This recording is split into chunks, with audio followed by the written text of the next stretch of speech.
Hey guys, it's Butterfree, and today I will be talking about Charles Manson. He never personally stabbed anyone at the most infamous crime scene tied to his name, but through manipulation, control, and psychological coercion, he convinced others to kill for him. This is the true story of Charles Manson. How he built the cult, how the murders happened, and how one man reshaped America's perception of evil. Charles Manson was born in 1934 to a teenage mother. His childhood was unstable and marked by neglect. By the time he was a teenager, he was already cycling through reform schools and juvenile detention centers. He spent nearly half of his early life incarcerated.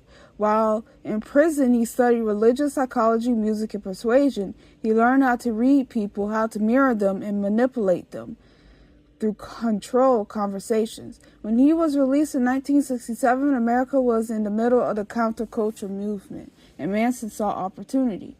In California, Manson began attracting young, mostly vulnerable followers. They became known as the Manson family. He used LSD and heavy drug use, isolation from society, sleep deprivation, apocalyptic ideology, emotional and psychological control. He preached about an upcoming race war he called Helter Skelter, borrowing the phrase from a song by the Beatles. Manson convinced his followers that he was a prophet and that violence would accelerate this imagined apocalypse. What made him dangerous wasn't physical force, it was belief.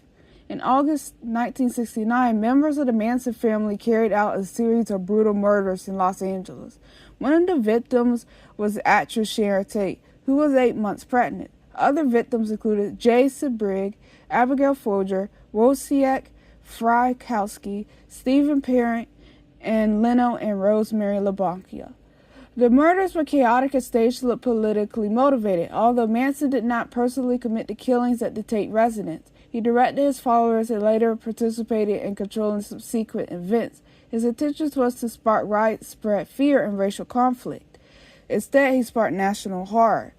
Manson and several followers were arrested later in 1969. The trial quickly became one of the most highly publicized in American history.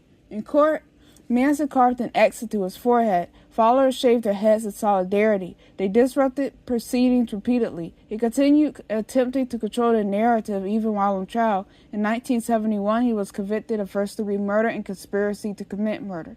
He was sentenced to death, but when California temporarily abolished the death penalty, his sentence was reduced to life in prison. Manson remained incarcerated until his death in 2017 at the age of 83.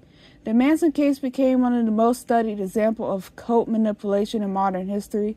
Experts point to tactics such as love bombing, identity stripping, rewriting reality through repetition, creating an us versus them worldview, encouraging total dependency. Many of his followers were young people searching for meaning during a chaotic cultural moment. Manson gave them belonging, then he weaponized it.